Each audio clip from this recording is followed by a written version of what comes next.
Welcome, everyone. We are live. My name is Doug Cothe, and I am a principal consultant and founder of People Smart Group, as well as the founder of the Organizational Health Collective. And I'm here with my friend Terry. I'm Dr. Terry Wager, and what it says on my thing is I'm a principal consultant with Generator Group and member of the Organizational Health Collective as well. So if those people who are looking couldn't read that, I just read it for you. Nice. And what do we do here, Terry? We are talking about organizational health and helping people kind of understand more what it is. Yep. And we want businesses to really have an understanding that organizational health is the greatest multiplier of their business results. And we also want to expose more consultants to what we do as organizational health consultants and invite them to be a part of our group. Yeah, fantastic. And that's the Organizational Health Collective. You see the link up top there. And monthly we have gatherings. Our next one is on April 3rd. And we are currently in a series on business development. And so that is helping consultants and practitioners think through how do they develop their business and how they develop with clients. And so that could be both external and internal, because internal practitioners are also have clients. They're just inside the business and rather than outside. Absolutely. So, and it's April 3rd that's happening. I think we have that date right this time. Yep. We do this time, yeah. Like a little faux pas the last time. But the reality is when I heard that it was April 3rd, it was just after our last one, which was March 4th. And I was like, can we just do it tomorrow? Because that topic is so insanely helpful. Really understanding how to put yourself out there and how to present yourself to your client in a sales conversation, in your marketing and all of that. And I think that's one of the biggest things we all need is to understand more of how to present ourselves to that potential client. Yeah. Yeah. The main theme there is going to be how to take a discovery call and turn that into a really impactful engagement. And so I would encourage you to come on out and join us for that. You will see on the Organizational Health Collective LinkedIn page, we will have a link up there to register, to go to the Zoom page and register for that. So come on out and join us. And so we're going to jump in today with a question for us, Terry, like we like to start personally. So what, in your experience, is the underlying building block of organizational health? For me, the underlying building block of everything is vulnerability-based trust. And when I talk about that, I am not talking about trusting the other people. It's really trusting myself that I can be vulnerable without falling apart or without blowing up when somebody calls me out on something. And so really for me, and I'm an organizational psychologist and psychology to the bone. And so when I really think about these things, I think about the person themselves before the group. And so for me, when I'm looking at that vulnerability-based trust, it's really the ability for me to trust in the process, have faith in the world around me, that I'm okay, and that I can say what I'm thinking without either being attacked. And if I'm being attacked, it's not because they don't agree with me, it's because they're having a problem. And I can still be okay after that. And I don't need to melt into a pile of goo around, oh no, somebody didn't agree with me. That's really what I'm talking about. Vulnerability-based trust is the ability to trust myself that I can voice my opinion and voice where I'm coming from without due aggression or rejection or things like that. That's kind of where helpful. I'm coming from with it. I like that, Jerry. I like that because we have to do the work ourselves on ourselves to be able to engage in that trusting manner with other people. And so I like where you're starting there, that it starts with us first. There's no way to have others trust us or even us trust others without trusting ourselves to say, hey, I can actually offer up of myself. I can be vulnerable with other people, and I'm not going to sit here and worry about what other people think. Yeah. And I think that the next step is if I am worrying about what they think, what's going on with me instead of what are they doing? Right. Because my natural tendency, and I mean, I come up with a lot of my psychological stuff thinking about how I was when I wasn't necessarily psychologically balanced, and I wasn't really making good choices, and I was destroying relationships and things because I was playing their side of it. And so it's that, what are they trying to do, and trying to guess what they're trying to do instead of open up and be vulnerable about it. That's good. That's good. And so you're constantly trying to play through your mind. What's the emotions or what's the thought process of the other person? What's Doug thinking right now? I gotta guess. And we're playing chess in our mind instead of having a conversation. It really doesn't help. That's good. And then as I think about it, because I would agree that at the heartbeat, at the underlying building block is that trust. And so I'll take it the next step, because I love where you started on the internal of your individual self. And then I'll take it to the interpersonal level, is that vulnerability-based trust is not, when we talk about that, it's not the, hey, I can trust you based upon your track record. Because, hey, you've done this before, so I can trust you because you'll do it again. It's actually, no, I am willing to reveal of myself. And it has to start, not usually, it starts with the leader being willing to lay out their cards of, hey, these are my strengths, these are my weaknesses. Hey, I struggled with that. Hey, this didn't go the way I'd hoped. Where they're willing to be open in the work environment with, hey, you know what? I'm not perfect. Guess what? I'm a human being. And they're real and candid about who they are. And it's that openness that allows other people to feel open. And then we can be honest with one another. And we can have that open dialogue and that's what we mean by that vulnerability-based trust, that it's when you're open with me, I can be open with you. And I'm not going to fear that when I reveal my weakness, you're going to use that as to step on to get to the next level, or to step on to bring me down so you can move up. You're going to actually, you're for me. We're for one another. We're on each other's team. We're trying to build each other up. Absolutely. And it really, for me, it really dives into the idea of curiosity. And we all have, we want to approach these things from a curious place and an empathic place. And I actually have, I keep saying place, but I have an acronym place that I learned a long, long time ago when I was using attachment-based psychology with severely emotionally disturbed kids. And it stands for playful, which does not mean playing with them or making fun of people, but it means playful about me and my foibles and my fears, and not taking myself so seriously. And then the L stands for loving, and really what it's talking about is being compassionate and being really focused on what's the best for everyone. And then the A is accepting of the situation as it is. C is curious and being curious about the other people and what's going on with them. And then empathic is kind of, straight up, not kind of, I don't know where that popped out from, but empathic is really being able to identify the emotions in the other people's behavior that they might be feeling, and asking from that curious place about where they're at. And when we can use that place, we actually develop a bond between each other to connect and to be more vulnerable and to get into what the disagreements are and to really understand the opinions, the emotions, the perspectives of the people in the room. And when we can do that, it's great. And I see amazing progress when we're doing that. Sometimes people don't want to do that. Right. Yeah, for sure.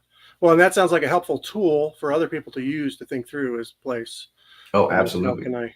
How can I think this through in the moment where I'm trying to engage and connect and not get overly caught up in what are other people thinking of me. And for me, it's the foundation of vulnerability-based trust. It's the attitude of place. And we want to walk in with an attitude of place when we're trying to create, or when we're trying to retool our group into a vulnerability-based trust group. Do you use that with leaders, Terry, when you're prepping them? I use it with everybody. And I just start off by making fun of myself. And then, all of a sudden I'm starting with P, I make light of myself. Like I did here when I was reading my name, and I'm just reading it for you because, I don't remember who I am really. But and so it's having that sense of humor, and even if I'm not really that funny, and I'm probably not, but my ego thinks I'm very funny, but I'm probably not that funny. But as long as I'm attempting humor about me, people say it disarms other people. I don't think it disarms them. I think it allows them to let go of their armor. Yeah, that's a good way to put it. And Yep. so we let go of our armor when people are being silly, or even if they're being dorky. It's like, okay, that guy's a dork. He's not a threat. Yep, I'm a dork. All right, let's talk. Right. Yep. Armor. Yeah. I don't need to protect myself. I'm good. Yeah. That's helpful. Yeah. And so today it's really helpful as we talk about that as the foundation. We are rolling in today to today's episode. We're focusing on the concept of psychological safety. How is it helpful in the work environment? Ways it may not be. And so start with the first question here. The big Yeah. one. Is it all it's cracked up to be? The question that comes to my mind, and I like, is psychological safety all that safe? Yeah. And for me, I got opinions on that, but I'm gonna Yeah. let you start off and let you talk for a little bit, and then Yeah. I'll add my Yeah. 42 cents in. Yeah. Well, so I think it's helpful to put in context the conversation, and so I did a little research to help us with that, just to back it up. I think the phrase was originally coined by Amy Edmondson back in 1999. She was a researcher and professor at Harvard, and so she found the situation where she was doing research on teams and the success of teams, and was surprised to find that teams that had strong teamwork seemed to have more failure. And it shocked her to the degree that she said, this can't be right. And so she dug deeper to figure out that, well, actually, maybe it's that teams that have good teamwork actually are more honest about their failure. And so they reveal it more freely. And so that she began to see that, and then she began to dig deeper and saw, hey, wait, there's some safety here that goes on, that they feel the safety to reveal their failure because of the connectedness of the team, because of the trust of the team, that sort of thing. And so that's where the term psychological safety came out. And then as she defined it, so just that we get the kind of right definition here of where it started, at least, because I think there's, as you and I will talk, I think there's been some ways that it's been used that are different from where she started. And I think the starting place has a really good starting point. And so just the idea that team psychological safety is that really shared belief held by members of a team, that it's okay to take risks, it's okay to express their ideas, their concerns, to speak up with one another, have questions, to admit mistakes, all without the fear of negative consequences, to be able to have felt permission, is the one way she put it, for candor, to be just candid with one another and honest with one another. And I think that sounds like a great definition. And that sounds very similar to what we talk about with vulnerability. I was going to say, as you read that definition, it really does sound like more vulnerability-based trust. And where I start to have trouble with the whole idea of psychological safety is, okay, so I've been in the recovery world, and I'm pretty free about opening up and admitting that I've had my troubles with alcohol and drugs and things like that in my younger years, not this week. But, I've been 28 years sober, and I've been around a lot of codependents, and I've worked with a lot of codependents and a lot of alcoholism and a lot of drug addiction and that type of thing in my years. I also, like I said earlier, was an attachment psychologist. And one of the things studying attachment, and John Bowlby was the father of attachment. And then he had another lady that worked with him who came up with and noticed that there's styles of attachment. And I'm saying this for a real good reason, I think, at least in my head, it makes sense. But she was noticing the styles of attachment, and then that actually started to morph into some kind of model in itself that we could treat. And it's actually just being able to see the symptoms, but you can't treat symptoms from a model that was looking at the symptoms. You have to look at the thing that caused the symptoms and create a model around that. John Bowlby and a few other attachment psychologists worked on a model to create or repair attachment, but she looked at it as to define attachment style. And this is, I'm bringing it right back around here. And the deal is Edmondson's model that you're talking about is actually very much like Ainsworth with her model of identifying the symptoms as a thing. And so she was saying psychological safety is what we see when vulnerability-based trust is created. Mm. Yep. But what people have done is gone, okay, we have to create psychological safety instead of look for it. Mm. And what happens is people go to the codependent side of things. And then what happens is, and this is just my opinion, but it might be right. It might be wrong, but I'm pretty sure it's right. But, argue with me. That's good. Just comments anywhere. Right. But Yeah. the idea is when we're all agreeing that we want to have vulnerability-based trust, we're all putting our hand up and doing our part to be vulnerable, to put ourselves out there, to be a part of the solution of. And what I've seen psychological safety turn into over the last 20 years since she came up with what she came up with is that employees and reports and all of these people working in the system have started looking for the leadership to create this idea of safety, that they can have constant reassurance that they're going to be safe if they say something, instead of creating the safety by creating boundaries emotionally, not just by lines in the sand, by saying you can't do that to me. That creates fights, but it's really being able to have the emotional conversation. And what it ended up leading to, in my opinion, is there's more avoidance of accountability because, well, they're supposed to keep me psychologically safe. It's not my own job.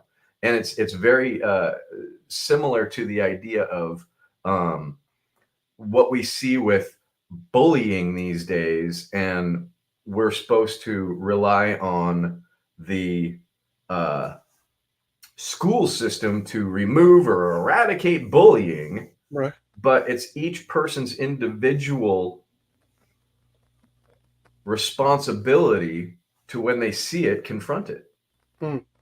And ask about it. And from a place of loving, curious, empathic acceptance, ask the people who are bullying or ask the people who are boundary violating what's going on with them.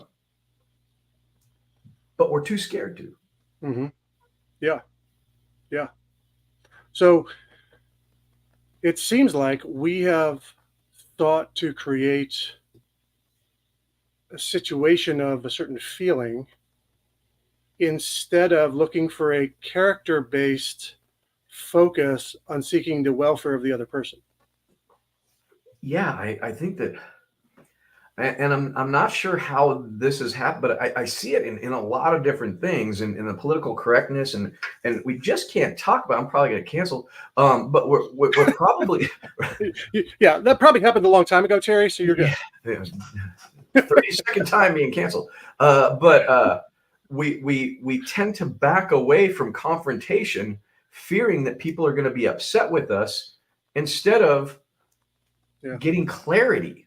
Right. And so, and we see so many businesses, and I know you go into businesses and you go into churches even, and we go into these different organizations, and everybody is pretending to get along.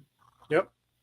And they're not really connecting with each other, but they're enduring the meetings and they're enduring what's going on. And I think we're talking about what's going wrong right now is that we're enduring this stuff instead of going in and saying, hey, I don't think this is working the way we want it to.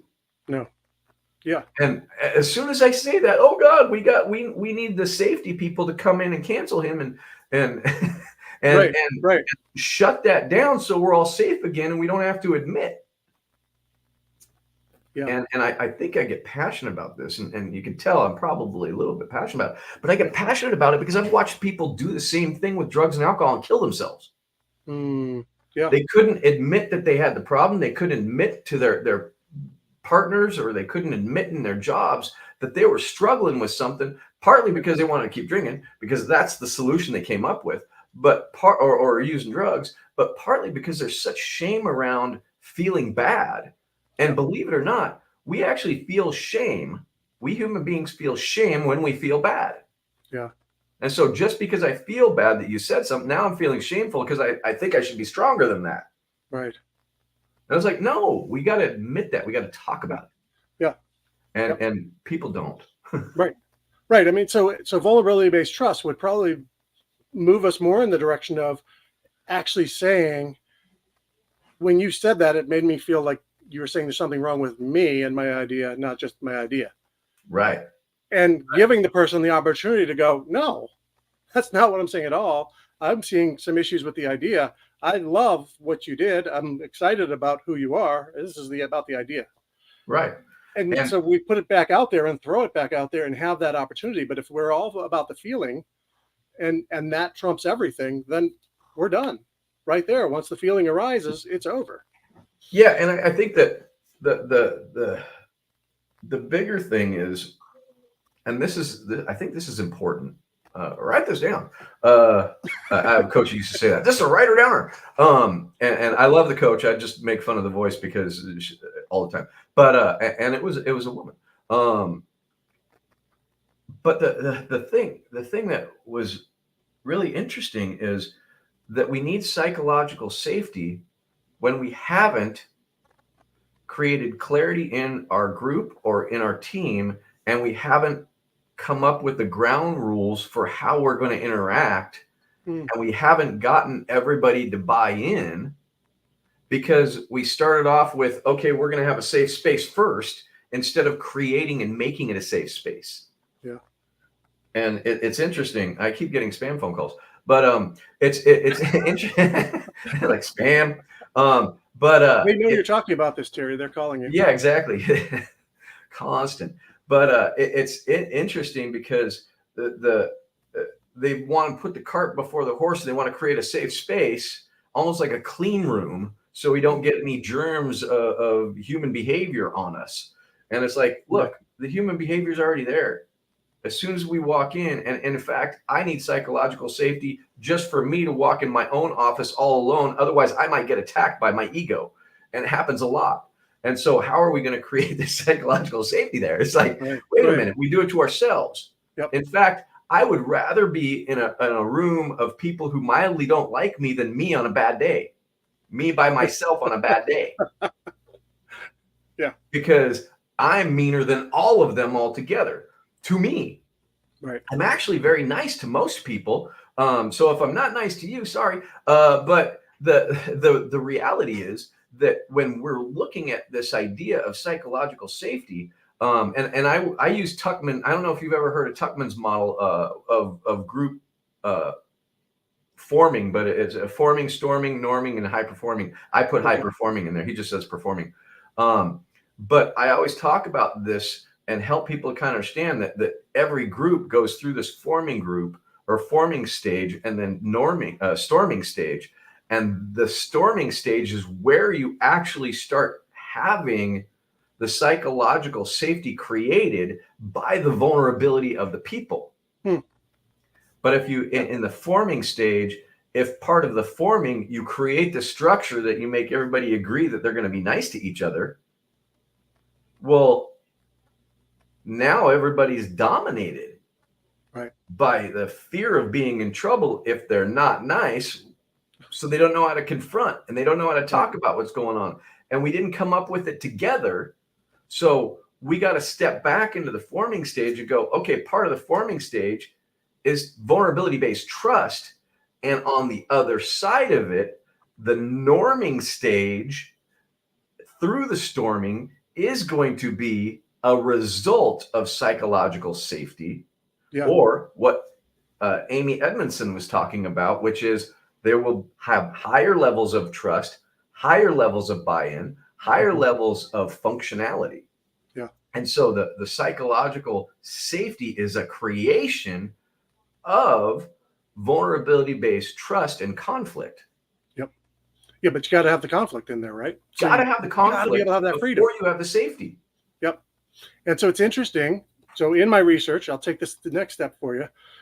I found this definition from McKinsey that psychological safety is the absence of interpersonal fear. That seems to leave wide open the door. It's a little too loosey-goosey for me, where now all of a sudden I'm fearful of you disagreeing with me. Well, isn't that interpersonal fear? let me But ask don't you I a need question. you to disagree with me if I come up with a bad idea? Let Because me ask you otherwise, a we're going to question. go forward with a bad idea in our company and come out with making crap. Absolutely. Absolutely. Let me ask you a question, though. This is a question I ask myself all the time. Have I ever been absent of fear?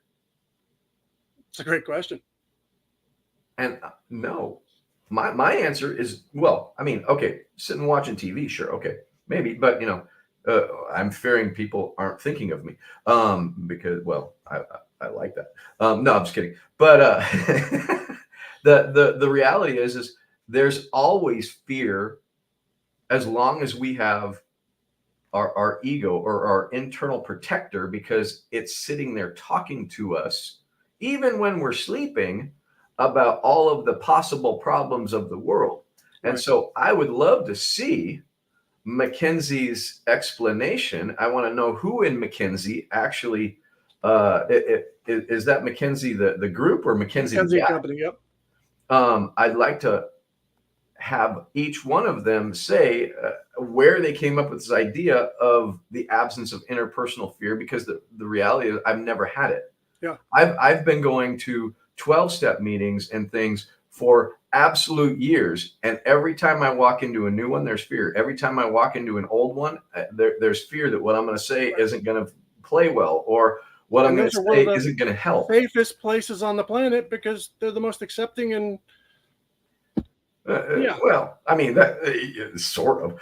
generally. I mean, okay, so all of that aside, I've been in 12-step meetings where they weren't so healthy, and they yeah. threw the drunk in a garbage can, and it was bad. That was in the 80s, but it scared the shit out of me. But that's what they do. Shoot. And so we all have mistakes.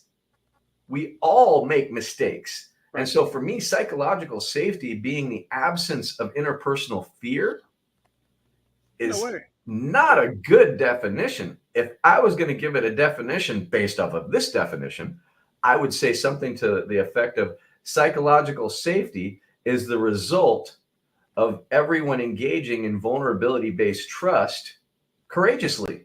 Yeah. Yep. Yep. Because it's really about having the courage to put ourselves out there to be rejected. Yeah. And if we don't do that, well, let's look at this. In personal life, if we don't put ourselves out there and be vulnerable, we'll never get rejected, but we'll never get married. Mm. We'll never have friends the way we want to. We'll never do anything we really want to do. Yep. We're always going to be doing whatever somebody else wants. In business, same thing. We're never going to have real good business partners. We're never going to have our ideas come to fruition. We're never going to have any of those things if we can't be vulnerable and put it out there for people to reject. Yep. We have to risk rejection in order to receive fulfillment. Yeah. Yeah. I mean, I look at this and I wonder, just going back to the basis of Amy Edmondson's comment that it's felt permission for candor. Candor can't exist in with the absence of interpersonal fear. There's no way. Every time I'm candid with someone, there's a fear there. I have to overcome the fear in order to be able to speak. Absolutely. There's no way I'm ever going to be candid and not have fear sitting right there that this person is going to reject me. This person is not going to want to hear me. So yeah, I've got to push through that. Sure, there's got to be trust that the other person on the other end is not going to just crush me. That's going to help me be more candid, but it's not going to be an absence of fear. Yeah, absolutely. I got to push through that. Absolutely. There's no way there's an absence. And I think that it's so important for people to step away from the labels and the buzzwords like psychological safety and put that into a real actionable process. And vulnerability-based trust for me is a process that I help people walk through to understand how to become more and more vulnerable while at the same time becoming more and more courageous without having to fear what's going to happen. Because I tell you what's going to happen, you're going to build relationships. Mm-hmm. You're going to have better results. Yep. You're going to have more buy-in from people. You're going to have more fulfillment in your life when you can get this idea of vulnerability-based trust. And again, I'm going to say it again, that it's not about the other people in the room. It's about being able to see yourself and know that you've done everything you can in that relationship, in those relationships, in that meeting, to put yourself out there so that people can see you, they can hear your ideas, they can understand your heart, they can understand what you're wanting vision-wise, they can understand that you have passion behind it. And if you don't put yourself out there, nobody's going to know that. Yep. And the bottom line, you're not going to make good decisions without being vulnerable to actually have your ideas challenged, considered, people throwing out what's wrong with them and what's right with them. And in the end of the day, and I'm going to say this for leaders out there, any of you leaders out there, vulnerability begets vulnerability. And it starts with you. It starts with you. Your people will never be vulnerable if you're not vulnerable. Right. If you are invulnerable, they will be invulnerable. They will only go to the extent that you will go. And so if you want a team that is going to dive deep and be vulnerable enough to actually challenge ideas, to challenge and get to the right decisions so that you make the best decisions. You want them to hold one another accountable. You want to get to the best collective results. You need to embrace vulnerability. Yeah, absolutely. Well said. And I think that really when we start looking at psychological safety, what we really want to look at is maybe even changing that term and moving it away from psychological safety, but put it into psychological adventure or something like that. Let's get adventurous together. And camaraderie. I don't know. There's something better than safe. We don't need to be safe. We need to be entering the danger, as Lencioni talks about. We need to enter the danger. And you can't be entering the danger worrying about your safety. Yeah. Well, and even in Amy Edmondson's original thing was there was a sense of taking risk. Yes. You know, there's a riskiness to it. And again, we've moved to let's remove all risk. And so we've totally skewed that into this. We want to remove all risk. We want to remove all opportunity for pain, all opportunity for discomfort. And all that it leads us into is a soft culture, which basically accomplishes nothing because we're just afraid and we're going to go to the least common denominator of whoever gets upset first. That's where we stop. Whoa, sorry, you win. Right. And you know, we probably should be wrapping this up. But I will say that the idea of, you know, taking risk is not about being reckless. Yeah. It's about taking risk, putting yourself out there, not being reckless, not going and just, you know, throwing caution to the wind, right? But really stepping in and putting your hand up and saying, I'm not sure how this is going to be taken, but this is what I have to say at the risk of being canceled. I'm just kidding about that, but at the risk of upsetting people, this is for the betterment of the group. This is for the betterment of the project. This is the betterment of this meeting. This is what's in my head right now, and I'm not married to it. Yep. And when we can put stuff out there that way, you know, and it's funny because me and Christine actually talk about when we get into contention is like, okay, my head's telling me this. I don't know if I'm right. Yeah. I don't know if it's right. And so it's like, my head's telling me this. Not, I know you did this, but my head's telling me you're upset with me or something like that. Yeah. That way, she knows I'm getting a clear message, or I know she's getting a clear message from herself about this situation that might not be accurate. Wow. That's helpful. Well, if you're out there listening, when you listen to this, when you watch this for us, we would love your feedback. We would love your comments. We want to be able to interact over this. And we hope we've done a good job here of representing both the original understanding of psychological safety, helping you understand what it means to be vulnerability-based trust, what that means and what that means to live that out and what that looks like, and what the concerns are with the modern versions of what psychological safety has become and why that can be a struggle. So thanks for joining us. We'll see you next time, 1 week from today. See you then. See ya.